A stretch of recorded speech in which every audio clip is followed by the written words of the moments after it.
المخدرات.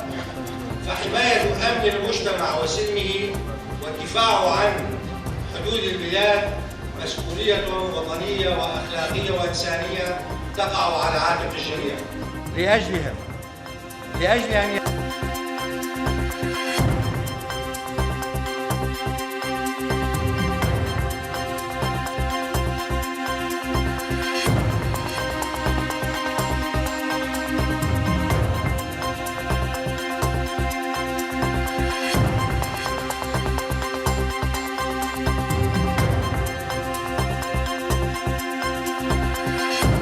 کردستان جهانی سیاست پارتی دموکراتی کردستان آد به دار دستی دولت ترک نیچه حرکت آزادی اگر قبول نکرد.